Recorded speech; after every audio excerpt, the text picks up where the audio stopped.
Subscribe करें मेरे channel food flavour by Jyoti को और बेल आइकन दबाएं न्यू रेसिपी सबसे पहले देखने के लिए। Hello friends, welcome to food flavour. आज मैं आपके साथ शेयर करने वाली हूँ सहजन के फूल की सब्जी का बहुत ही आसान और टेस्टी तरीका। जितना ज़्यादा खाने में टेस्टी होता है ना, उतना ही ज़्यादा हेल्दी भी होता है। सहजन के फूल की सब्जी बनाने के लिए यहाँ पर मैंने 250 ग्राम यानी कि पाव भर फूल ले लिए हैं। इन्हें पहले साफ कर लेंगे। इस तरह से डंठल निकालते हुए फूल अलग कर देंगे। इस तरह से सारे फूल निकाल लेंगे। अब एक बार इसे वॉश कर लेंगे और फिर इसे बॉईल करेंगे हाई फ्लेम पर। इसे 2 बार मतलब एक बार पानी ड्रेन आउट करके फिर दूसरी बार बॉईल करेंगे। तो देखिए इसमें अच्छे से बॉईल आ रहे हैं। अब हम गैस बंद कर देंगे और इसका पानी ड्रेन आउट करेंगे। इस तरह से एक भी फूल आपका बाहर नहीं आएगा। आप छलनी में भी निकाल कर ड्रेन आउट कर सकते हैं, पर मैं डायरेक्ट ही इस तरह से कर रही हूँ। यह देखिए इसकी जो भी कड़वाहट होगी ना, इस पानी में निकल जाएगी।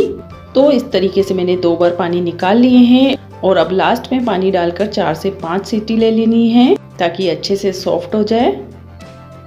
और सीटी ले लेने के बाद इस तरह से मैंने इसका पानी निचोड़ लिया है। सारा पानी निकाल लेंगे। अब हम रखेंगे गैस पर कढ़ाई और किचन ऑयल डालेंगे 1 बड़ा चम्मच के करीब। और ऑयल गर्म हो जाने पर इसमें लहसुन की 8 से 10 कलियां चॉप करके डालेंगे। अब लहसुन अच्छे से गोल्डन ब्राउन हो गई है तो मैंने अब 1 कप मटर लिए हैं। इसे अच्छे से वॉश कर देंगे और यह भी डाल देंगे और मटर को अच्छे से कुक होने देंगे। यह मटर डालना ऑप्शनल है, पर इससे फूलों की सब्जी का टेस्ट बहुत ही अच्छा आता है। अब मटर कुक हो जाने के बाद इसमें 4 टमाटर चॉप करके डालेंगे और 2 हरी मिर्च चॉप की हुई ऐड करेंगे और स्वाद अनुसार नमक डालेंगे और हल्दी 1/4 चम्मच डालकर इनको कुक करेंगे 2 मिनट के लिए, जब तक कि टमाटर अच्छे से सॉफ्ट ना हो जाए। अब देखिए 2 मिनट में ही टमाटर अच्छे से सॉफ्ट हो गए हैं। अब इसमें 1 चम्मच लाल मिर्च पाउडर ऐड करेंगे, धनिया पाउडर ऐड करेंगे 1 से 1.5 चम्मच और इन मसालों को अच्छे से मिक्स कर लेंगे। अब ये मसाले अच्छे से कुक हो गए हैं, अच्छे से मिक्स भी हो गए हैं। अब हम इसमें बॉईल किए हुए सहजन के फूल डाल देंगे और इसे इस तरह से अच्छे से मिक्स करेंगे।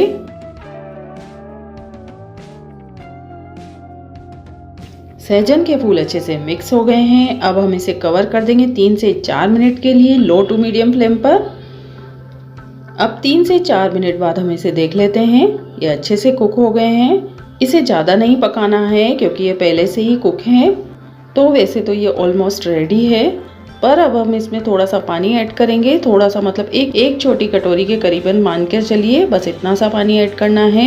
इससे होगा क्या, जो हमारे फूल हैं सब एक साथ मिलकर रसपस हो जाएंगे और इससे फूलों की सब्जी का स्वाद बहुत ही जबरदस्त आएगा। अब हम इसे 2 मिनट के लिए लो फ्लेम पर कवर कर देंगे। अब 2 मिनट के बाद देखिए यह सब्जी कितने अच्छे से सॉफ्ट हो गई है, मैश हो गई है। यह सब्जी बिल्कुल तैयार है। अब गैस ऑफ कर देंगे और हैंडफुल हरा धनिया ऐड करेंगे। इस टेस्टी सी सब्जी को आप एंजॉय कर सकते हैं रोटी के साथ, और ज्वार की रोटी के साथ तो इसका टेस्ट और भी बढ़ जाता है। आप इस तरह से एक बार जरूर से ट्राई कीजिए। गारंटी है बच्चों से बड़ों तक सबको पसंद आने वाली सब्जी है। और सबसे खास बात, ये बहुत ही हेल्दी सब्जी है। तो आपको यह सब्जी कैसी लगी, मुझे आपके प्यारे प्यारे कमेंट में आइए जरूर से बताइए। अगर वीडियो पसंद आए तो प्लीज़ इसे लाइक कीजिए, शेयर कीजिए और अगर आप मेरे चैनल पर नए हैं तो प्लीज़ सब्सक्राइब कीजिए।